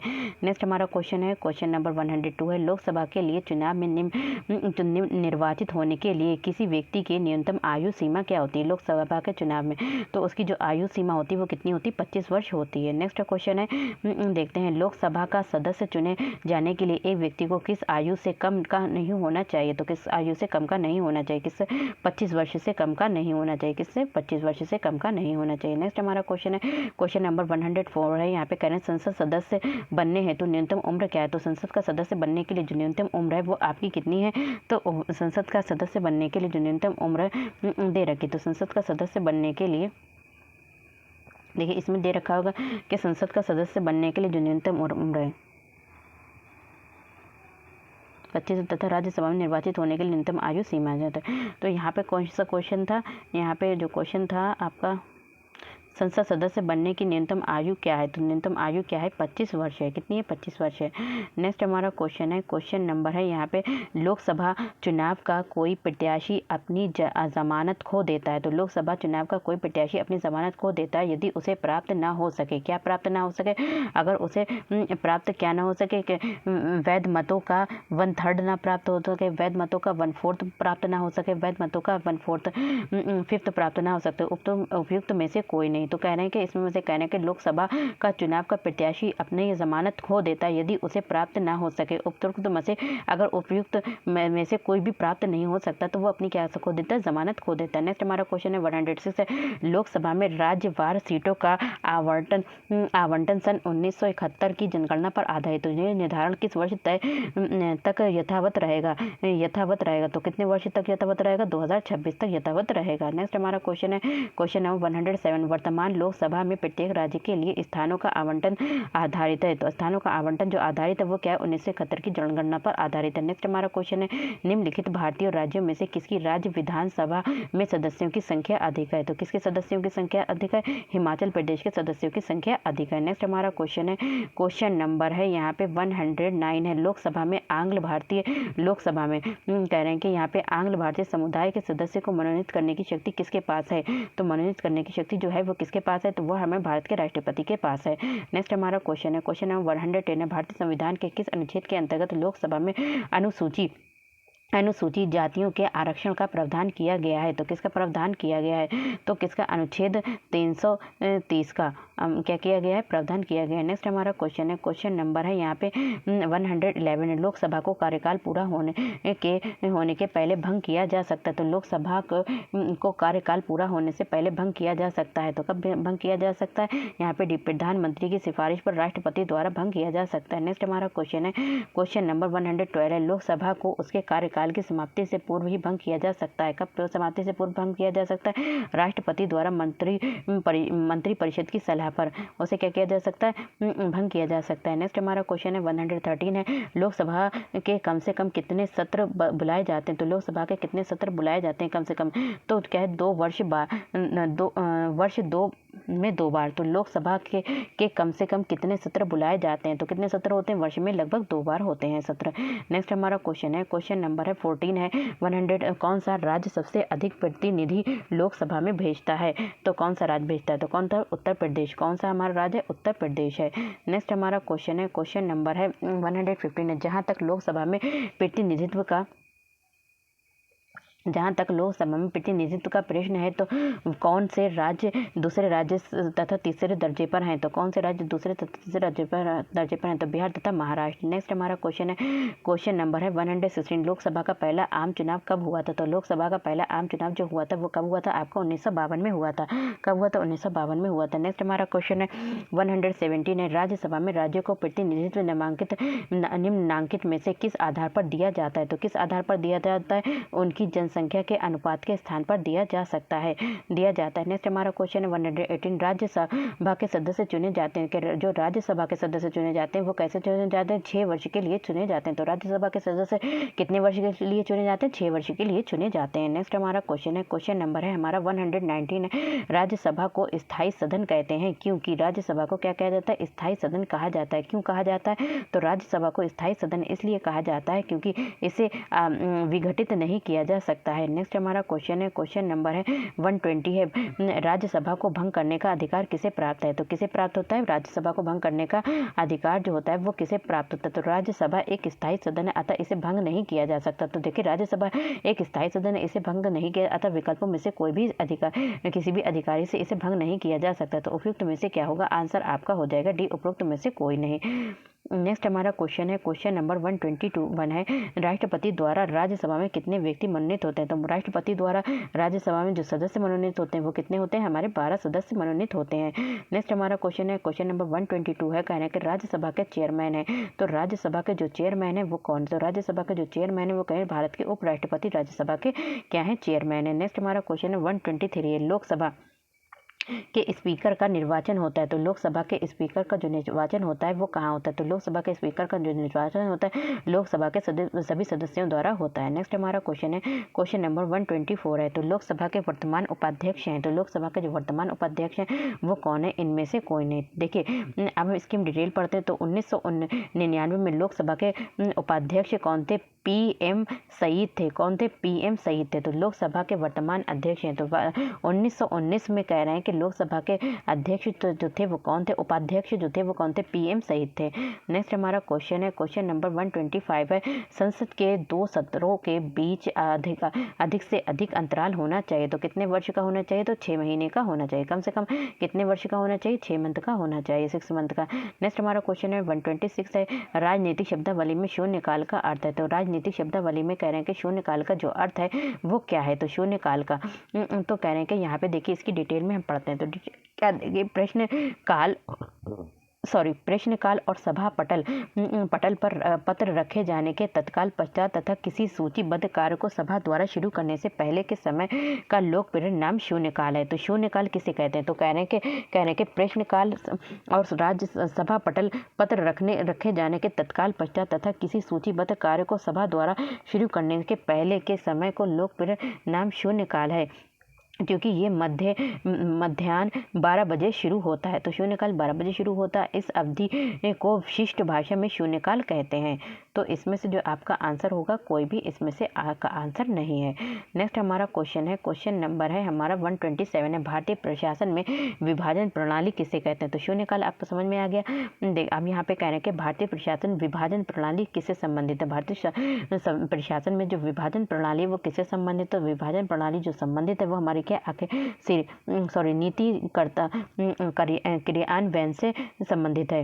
नेक्स्ट हमारा क्वेश्चन, तो भारतीय संविधान में विभाजन कार्य प्रणाली निर्माण और क्रियान्वयन से संबंधित है, तो क्रियान्वयन से संबंधित है। इसमें सचिवालय नीति निर्माण करता है, जबकि क्रियान्वयन संबंधित निकाय एजेंसी द्वारा किया जाता है। नेक्स्ट हमारा क्वेश्चन है 128 है। यहाँ पे निम्नलिखित में से कौन सी संसदीय समिति कार्यपालिका को विनियम बनाने के लिए प्रतियोजित शक्ति से संबंधित है? तो प्रतियोजित शक्ति से संबंधित है। तो कौन संबंधित है? तो यहाँ पे कह रहे हैं कि अधीनस्थ विधान पर समिति। नेक्स्ट हमारा क्वेश्चन है, क्वेश्चन नंबर 129 है। आम आदमी पार्टी जो है वो क्या है? तो आम आदमी पार्टी जो है निर्वाचन के प्रयोग हेतु राजनीतिक दलों को पंजीकृत करना और उनकी चुनाव निष्पादनता के आधार पर उन्हें राष्ट्रीय तथा राज्य स्तरीय दलों के रूप में मान्यता प्रदान करता है। अन्य दलों को केवल पंजीकृत गैर मान्यता प्राप्त बल घोषित किया जा सकता है। तो राज्य स्तरीय दलों की मान्यता के लिए निम्नलिखित अहर्ताएं पूर्ण करना पड़ती हैं, जो इस प्रकार हैं। तो इसका आंसर जो होगा वो आपका क्या होगा? ई हो जाएगा। नेक्स्ट हमारा क्वेश्चन है, क्वेश्चन नंबर 130 है। यहाँ पे कह रहे हैं कि क्वेश्चन नंबर आपका 130 है। संसद के दोनों सदनों का संयुक्त अधिवेशन आयोजित होता है। तो संसद के दोनों सदन लोकसभा राज्यसभा इनका कह रहे हैं कि दोनों का संयुक्त अधिवेशन आयोजित होता है। तो संयुक्त अधिवेशन जो आयोजित होता है वो किस में होता है? तो केवल 4th में होता है। किस में होता है? कि एक ऐसे विधेयक पर विचार करने और उसे पारित करने के लिए जिस पर दोनों सदनों में मतभेद हो। नेक्स्ट हमारा क्वेश्चन है, देखिए संविधान के अनुच्छेद 108 के अनुसार संसद के दोनों सदनों का संयुक्त अधिवेशन तब आयोजित होता है जब किसी विधेयक पर विचार करने और उसे पारित करने में दोनों सदनों के मतभेद हो। भारतीय राजनीतिक व्यवस्था में इनमें से कौन सर्वोच्च है? तो भारतीय राजनीतिक व्यवस्था में इनमें से जो सर्वोच्च है वो कौन है? तो संविधान सर्वोच्च है। तो नेक्स्ट हमारा क्वेश्चन है, क्वेश्चन नंबर 132 है, दिल्ली क्या है? दिल्ली क्या है? एक जो है केंद्र शासित प्रदेश है। तो दिल्ली हमारी क्या है? एक केंद्र शासित, संविधान की प्रथम अनुसूची के अनुसार जो दिल्ली है वो क्या है? एक केंद्र शासित प्रदेश है। नेक्स्ट हमारा क्वेश्चन 133 है, सिक्किम भारत का एक राज्य बनाया गया था, तो कैसे कब बनाया गया था? 35वें संशोधन के अंतर्गत। देखिए सिक्किम जो था वो एक राज्य बनाया गया था, 35वें संशोधन के अंतर्गत बनाया गया था। नेक्स्ट हमारा क्वेश्चन 35 है, बिहार को काटकर एक पृथक वनांचल राज्य बनाना संभव है। बिहार को काट कर एक पृथक अलग वनांचल राज्य बनाना संभव है, तो कैसे संभव है? इनमें में से कोई नहीं। तो आंसर क्या है? इनमें से कोई नहीं है। तो कह रहे हैं कि राज्य का निर्माण करने का अधिकार अनुच्छेद 3 के अनुसार संघीय संसद का है, अतः बिहार को काटकर पृथक नवांचल का राज्य बनाना संसद के प्रावधानों द्वारा संभव है। नेक्स्ट हमारा क्वेश्चन है, क्वेश्चन नंबर 135 है, संविधान समीक्षा आयोग जिसे फरवरी 2000 में गठित किया गया था उसके अध्यक्ष हैं। संविधान समीक्षा आयोग जिसे फरवरी में गठित किया गया था 2000, तो उसके जो अध्यक्ष हैं वो कौन है? तो उसके अध्यक्ष क्या है? MN वेंकट चैलैया है। तो क्या है? MN वेंकट चैलैया है। नेक्स्ट हमारा क्वेश्चन है, क्वेश्चन नंबर 136 है, भारत के सर्वोच्च न्यायालय की स्थापना हुई थी। तो भारत के सर्वोच्च न्यायालय की जो स्थापना हुई थी वो कब हुई थी? तो वो हुई थी भारतीय संविधान द्वारा हुई थी। नेक्स्ट हमारा क्वेश्चन है, क्वेश्चन नंबर है 137, भारत के सर्वोच्च न्यायालय की स्वीकृत क्षमता क्या है? तो भारत के सर्वोच्च न्यायालय की जो स्वीकृत क्षमता है वो क्या है? तो स्वीकृत क्षमता क्या है? तो उपयुक्त प्रश्न को यहाँ पे दे रखा है। देखिए तो भारत के यहाँ पे क्या करें? सर्वोच्च न्यायालय की स्वीकृत क्षमता।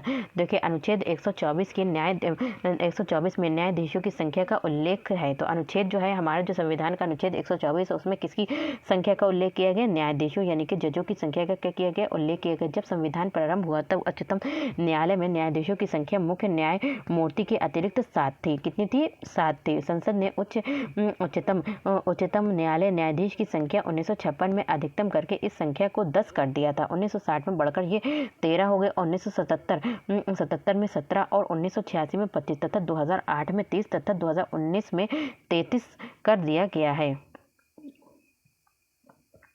तो यहाँ पे कह रहे हैं भारत के सर्वोच्च न्यायालय की स्वीकृति क्षमता क्या है? तो भारत के सर्वोच्च न्यायालय की स्वीकृति क्षमता क्या है? तो ऊपर तो इसका आंसर कोई आंसर इसमें से नहीं है। यहाँ पे क्या है? भारतीय सर्वोच्च न्यायालय में न्यायाधीशों की नियुक्ति कौन करता है? तो भारतीय सर्वोच्च न्यायालय, भारत के जो सर्वोच्च न्यायालय उनमें जो न्यायाधीश हैं, जो जज हैं, उनकी नियुक्ति कौन करता है? तो उनकी जो नियुक्ति करता है वो राष्ट्रपति करता है। नेक्स्ट हमारा क्वेश्चन है, क्वेश्चन नंबर 139 है, उच्चतम न्यायालय के न्यायाधीशों की संख्या की वृद्धि करने की शक्ति किसके पास है? देखिए जो उच्चतम न्यायालय है उनमें जो जजों की संख्या में वृद्धि करने की जो शक्ति है वो किसके पास है? तो वो जो है संसद के पास है। किसके पास है? संसद के पास है।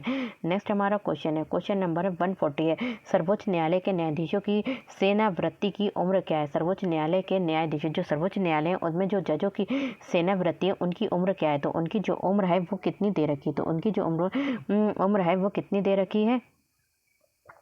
यहाँ पे 65 वर्ष निर्धारित की गई। कितनी निर्धारित की गई? 65 वर्ष निर्धारित की गई है। नेक्स्ट हमारा क्वेश्चन है, क्वेश्चन नंबर 141 है, सर्वोच्च न्यायालय के न्यायाधीश अपने पद से त्याग पत्र किस को लिखकर देता है? देखिए जो सर्वोच्च न्यायालय है, हाई कोर्ट है, देखिए उच्चतम सर्वोच्च न्यायालय का जो न्यायाधीश है, जज जो है अपना त्यागपत्र जो है वो किससे दे सकता है? तो जज जो है अपना त्यागपत्र दे सकता है, राष्ट्रपति को दे सकता है। नेक्स्ट हमारा क्वेश्चन है, क्वेश्चन नंबर 142 है, न्यायिक पुनर्विलोकन का अर्थ ये है कि सर्वोच्च न्यायालय क्या होता है? क्या है? सर्वोच्च न्यायालय है वो क्या है? किसी भी राज्य के कानून को अवैध घोषित कर सकता है। कौन? सर्वोच्च न्यायालय। नेक्स्ट हमारा क्वेश्चन है 143, भारत की न्यायिक प्रणाली किस पर आधारित है? तो जो भारत की न्यायिक प्रणाली है वो किस पर आधारित है? भारत की न्यायिक प्रणाली जो है, भारत में न्यायिक प्रणाली संविधान कानून द्वारा स्थापित प्रक्रिया पर, परंपरा पर आधारित है। तो कानून द्वारा किस पर है? तो भारत में न्यायिक प्रणाली संविधान कानून द्वारा स्थापित प्रक्रिया और परंपरा पर स्थापित है। तो इसमें जो आंसर हो जाएगा वो आपका ई हो जाएगा, क्योंकि इसमें सभी क्वेश्चंस जो आंसर हैं वो नहीं है, एक दे रखा है। नेक्स्ट हमारा क्वेश्चन है 144, राज्य सरकार का कार्यकारी अध्यक्ष व संवैधानिक प्रमुख कौन है? तो राज्य सरकार का यानी कि जो स्टेट गवर्नमेंट है उसका कार्यकारी अध्यक्ष संवैधानिक प्रमुख कौन है? तो कौन है? राज्यपाल है। कौन है? राज्यपाल है।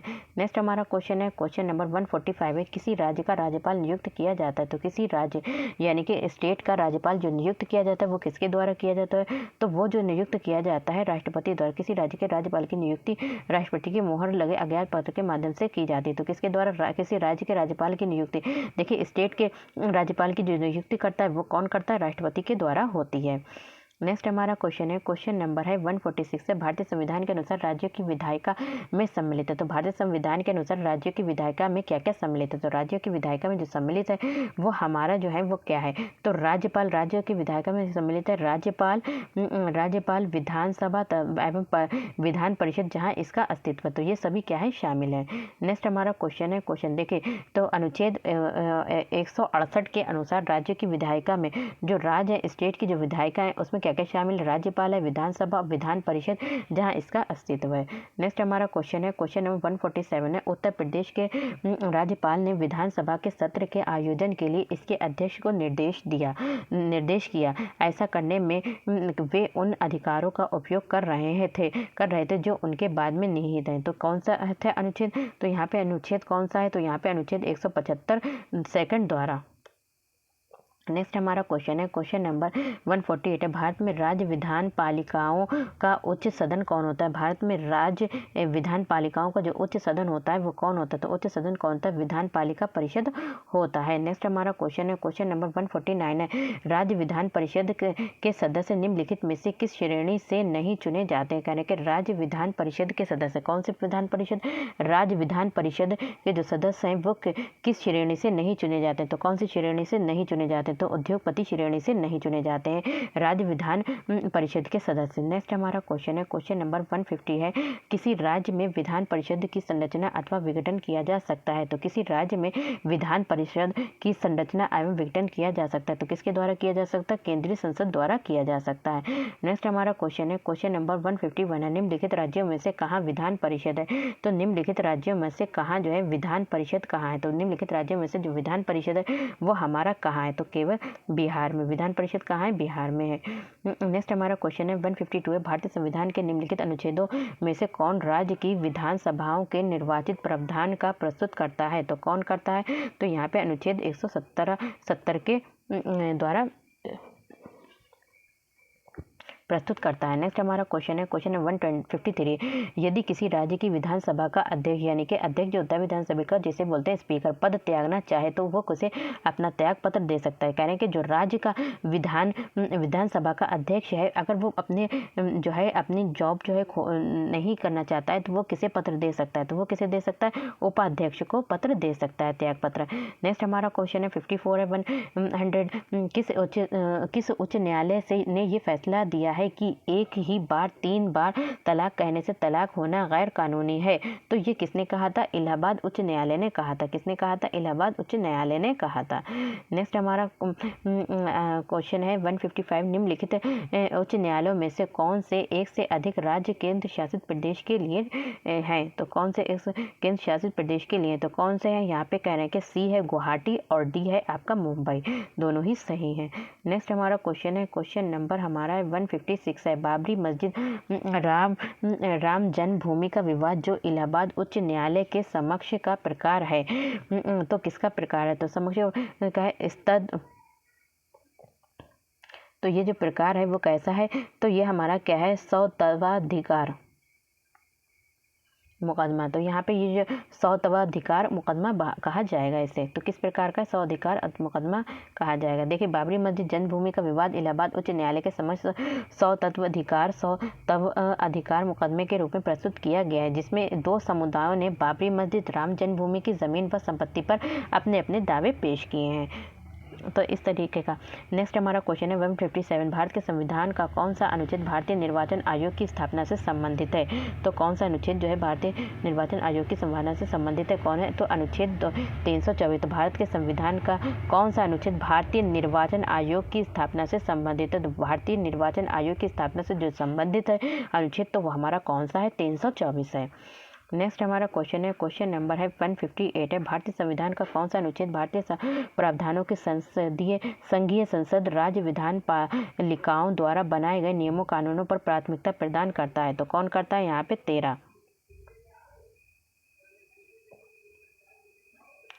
नेक्स्ट हमारा क्वेश्चन है, क्वेश्चन नंबर है हमारा यहाँ पे 159 है, निम्नलिखित में से कौन सा विषय समवर्ती सूची में है? तो समवर्ती सूची में कौन सा विषय आता है? तो समवर्ती सूची में जो विषय आता है वो हमारा कौन सा आता है? शिक्षा आता है।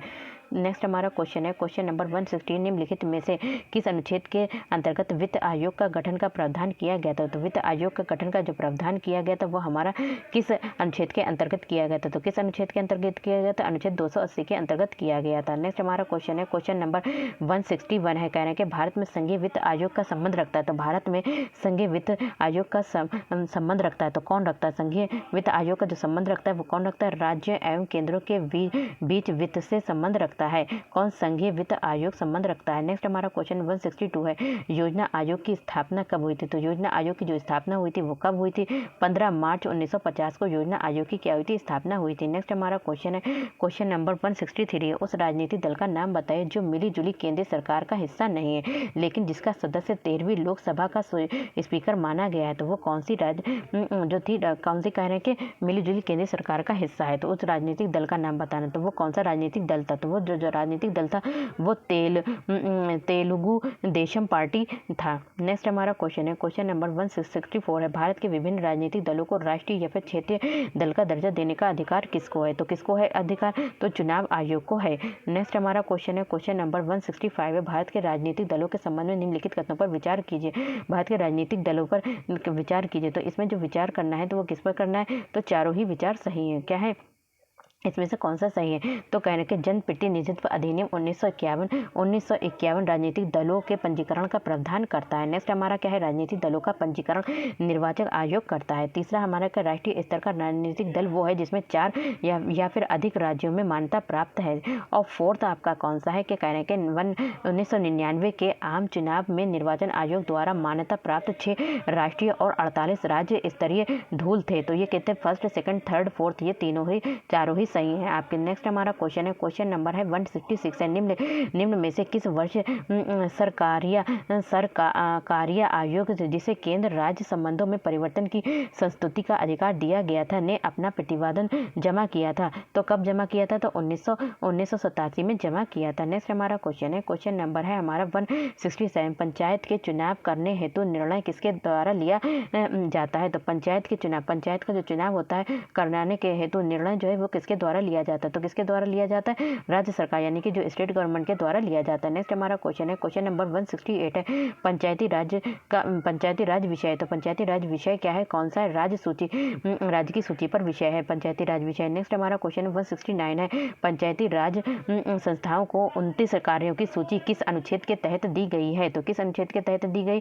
अनुच्छेद 243 जी के तहत दी गई है। नेक्स्ट हमारा क्वेश्चन है, क्वेश्चन नंबर है क्वेश्चन 170, निम्नलिखित में से क्या संविधान की 11वीं अनुसूची में शामिल नहीं? तो संविधान की जो 11वीं अनुसूची है, कौन सी 11वीं अनुसूची, उसमें क्या शामिल है? तो संविधान की 11वीं जो अनुसूची है उसमें क्या शामिल नहीं? तो 11वीं अनुसूची, संविधान की 11वीं अनुसूची में पंचायत का उल्लेख है जिसमें कुल 29 विषय शामिल है। पुस्तकालय, ईंधन, तो क्या शामिल? पुस्तकालय, तो हमारे क्या ईंधन द्वारा तकनीकी प्रशिक्षण, व्यावसायिक शैल, जय, ग्रामीण खेल, तो ये सभी शामिल। तो उपयुक्त में से कह रहे हैं कि 11वीं अनुसूची में शामिल नहीं है। तो क्या ग्रामीण सूची में शामिल नहीं है? तो यहाँ पर से ग्रामीण खेल, तो ग्रामीण खेल भी शामिल है। तो यहाँ पे कह रहे हैं तो क्या शामिल नहीं है? तो क्या शामिल नहीं है? तो हमारा जो आंसर होगा वो हमारा क्या है? उपयुक्त में से कोई नहीं होगा। नेक्स्ट हमारा क्वेश्चन है, क्वेश्चन नंबर 171 है, निम्नलिखित में से किसका निर्माण पंचायती राज व्यवस्था के तहत हुआ है? तो पंचायती राज व्यवस्था के तहत किसका निर्माण हुआ? तो पंचायती राज व्यवस्था के तहत जो निर्माण हुआ है तो वो किसका हुआ है? तो पंचायती राज लोकतंत्र विकेंद्र व्यवस्था है। संविधान के भाग 9 के अनुच्छेद के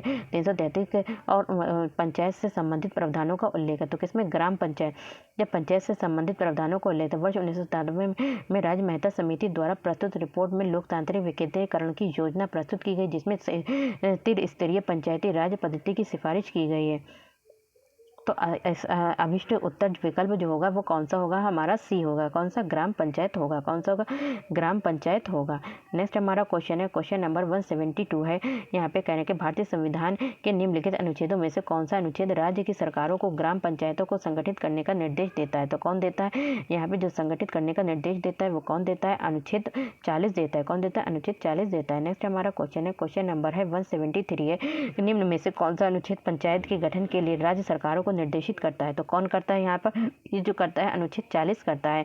नेक्स्ट हमारा क्वेश्चन है, क्वेश्चन नंबर है 174 है। सरकार की पंचायती राज प्रणाली की प्रमुख विशेषताएं क्या है? तो सरकार पंचायती राज की प्रणाली की जो प्रमुख विशेषताएं वो क्या है? तो वो इनमें से सभी सही हैं। तो ये जो है सभी कौन सी सही हैं? तो इनमें सरकार की 3 श्रेणियां होती हैं। इसका लक्ष्य गांवों को सामाजिक एवं आर्थिक न्याय प्रदान करना, और तीसरा क्या है? जिला परिषद में इसके सदस्य के रूप में कुछ सांसद होते हैं। नेक्स्ट हमारा क्वेश्चन है, क्वेश्चन नंबर है 175 है। पंचायती राज की 3 स्तरीय प्रणाली में आते हैं। तो पंचायती राज की जो 3 स्तरीय प्रणाली उसमें क्या क्या आता है? तो उसमें आता है ग्राम पंचायत, क्षेत्र पंचायत समिति, जिला परिषद आता है। नेक्स्ट हमारा क्वेश्चन है, क्वेश्चन नंबर 176 है। कहने के पंचायती राज्य का प्रधान लक्ष्य है। तो पंचायती राज्य का जो प्रधान लक्ष्य है वो क्या है? ग्राम वासियों में शक्ति का विकेंद्रीकरण करना। ये क्या है? पंचायती राज्य का प्रधान लक्ष्य है। नेक्स्ट हमारा क्वेश्चन है, क्वेश्चन नंबर 177 सफलतापूर्वक कार्य हेतु पंचायती राज्य को पूरे सहयोग की जरूरत पड़ती है। तो कहने के सफलतापूर्वक, तो सफलतापूर्वक कार्य हेतु पंचायती राज्य को पूरे सहयोग की जरूरत पड़ती है। तो कायम पड़ती है? स्थानीय जनता की जरूरत पड़ती है। नेक्स्ट हमारा क्वेश्चन है, स्थानीय जनता के सहयोग की पूरी जरूरत पड़ती है। यहाँ पे क्या है? 78 है। 100 तो भारत में पंचायती राज प्रतिनिधित्व करता है। तो भारत में पंचायती राज जो प्रतिनिधित्व करता है वो कौन करता है? तो सभी करते हैं। कौन कौन करते हैं? यहाँ पे सभी कौन करते हैं? तो यहाँ पे करते हैं शक्तियों का विकेंद्रीकरण, सामुदायिक विकास, लोगों की हिस्सेदारी। तो ये सभी करते हैं। नेक्स्ट हमारा क्वेश्चन है, क्वेश्चन नंबर 179 है। पंचायती राज को डैश के अंतर्गत स्वशासन की इकाई के रूप में संगठित किया गया है। तो संगठित किया गया है तो किसमें किया गया? भारतीय संविधान के 73वें संशोधन में संगठित किया गया है। नेक्स्ट हमारा क्वेश्चन है 180, जिस समिति की सिफारिश पर भारत में पंचायती राज की स्थापना की गई उसका अध्यक्ष कौन था? तो उसका जो अध्यक्ष था वो कौन था? उसका अध्यक्ष था बलवंत राय मेहता था। नेक्स्ट हमारा क्वेश्चन है, क्वेश्चन नंबर है हमारा 181 है। भारत में पंचायती राज की अनुशंसा के लिए बनी समिति के अध्यक्ष थे। तो जो बनी समिति के अध्यक्ष थे वो कौन थे? तो कौन थे? बलवंत राय मेहता थे। कौन थे? बलवंत राय मेहता थे। नेक्स्ट हमारा क्वेश्चन है, क्वेश्चन नंबर 182 निम्न में से कौन सा विकेंद्रीकरण का वैशिष्ट है? तो कह रहे हैं कि वैशिष्ट नहीं है। तो निम्न में से कौन सा विकेंद्रीकरण का वैशिष्ट्य नहीं है? तो कौन नहीं है?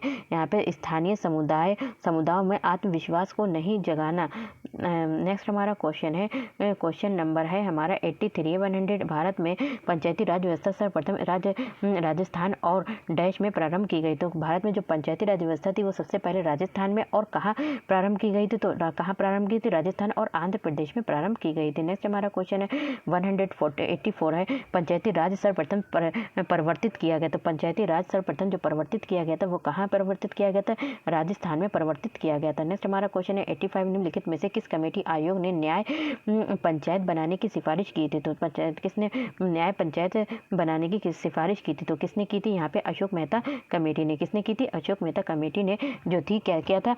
कमेटी आयोग न्याय पंचायत बनाने की सिफारिश की थी। नेक्स्ट हमारा क्वेश्चन है, क्वेश्चन नंबर है 186 निम्नलिखित में से कौन सा कार्य स्थानीय स्वशासन के अधिकार क्षेत्र में नहीं आता? तो स्थानीय स्वशासन के अधिकार क्षेत्र में कौन सा कार्य नहीं आता? तो सार्वजनिक अनुशासन का रख रखाव जो है वो क्या है? हमारा स्थानीय स्वशासन के अधिकार क्षेत्र में नहीं आता है। नेक्स्ट हमारा क्वेश्चन है, क्वेश्चन नंबर 87 है 100। पंचायती राज प्रणाली किस सूची में है? तो पंचायती राज जो प्रणाली है वो किस सूची में है? तो पंचायती राज प्रणाली है वो हमारी जो है राज्य सूची में। किस सूची में? राज्य सूची में है। नेक्स्ट हमारा क्वेश्चन है, क्वेश्चन नंबर 188 है। यहाँ पे कह रहे हैं कि 188 है। यहाँ पे कह रहे हैं कि किस राज्य या फिर किन राज्यों ने पंचायती राज संस्थाओं में स्त्रियों के 50% आरक्षण को वैध किया है। तो किसने उनके 50% स्त्रियों के आरक्षण को क्या किया है, वैध किया है। तो किसने किया है, तो सबसे पहले जो हमारा है बिहार में, फिर हमारा कहाँ है उत्तराखंड, मध्य प्रदेश, और फिर क्या है हिमाचल में।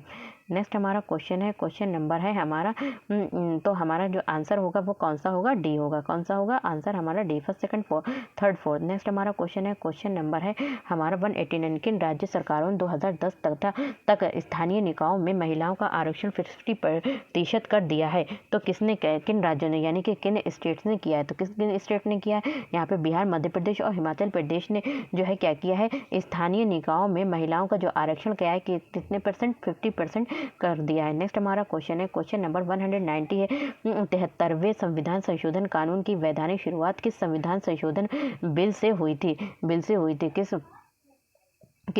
तो किससे हुई थी, 64वां संविधान संशोधन बिल से हुई थी।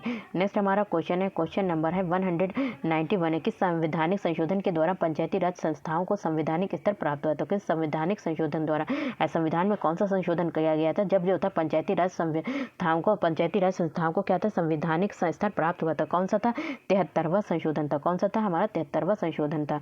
नेक्स्ट हमारा क्वेश्चन है, क्वेश्चन नंबर है हमारा 192, संविधान का 73वां संशोधन संबंधित है। तो देखिए अभी हमने पढ़ा था, तो संविधान का 73वां जो संशोधन जो संबंधित है वो किससे है, पंचायती राज प्रणाली से संबंधित है। नेक्स्ट हमारा क्वेश्चन है 193 है, इनमें से कौन सा विषय पंचायती राज संस्थाओं की शक्तियों के अंतर्गत नहीं आता। तो पंचायती राज संस्थाओं की शक्तियों के अंतर्गत कौन सा विषय नहीं आता। तो कौन सा आता है, न्यायिक पुनर्विरक्षण जो है वो क्या आता है, जो हमारा जो है वो किस में नहीं आता, पंचायती राज संस्थाओं की शक्तियों के अंतर्गत नहीं आता है। नेक्स्ट हमारा क्वेश्चन है 94 भारतीय संविधान में संशोधन के लिए विधायक लाया जा सकता है। तो भारतीय संविधान में जो इंडियन कॉन्स्टिट्यूशन में उसमें जो है संशोधन के लिए क्या लाया जा सकता है, विधेयक लाया जा सकता है। तो किसके, तो कैसे, या तो लोकसभा या फिर राज्यसभा के द्वारा क्या लाया जा सकता है, विधेयक लाया जा सकता है। नेक्स्ट हमारा क्वेश्चन है 195 है, भारतीय संविधान के लिए प्रथम संशोधन विधेयक लाया गया। तो भारतीय संविधान के लिए प्रथम संशोधन विधेयक लाया गया था। कब लाया गया था, ये लाया गया था 1951 में लाया गया था। नेक्स्ट हमारा क्वेश्चन है, क्वेश्चन नंबर 196 है, निम्नलिखित में से किस संविधान संशोधन अधिनियम को लागू संविधान कहा जाता था। निम्नलिखित में से कह रहे हैं कि किस संविधान अधिनियम को, कौन से संविधान अधिनियम को लघु संविधान कहा जाता है। तो लघु संविधान कह रहे हैं कि निम्नलिखित में से किस संविधान संशोधन अधिनियम को लघु संविधान कहा जाता है। तो किसे कहा जाता है, हमारा जो 42वां संविधान संशोधन हुआ था उसे लघु संविधान भी कहा जाता है। नेक्स्ट हमारा क्वेश्चन है, क्वेश्चन नंबर 197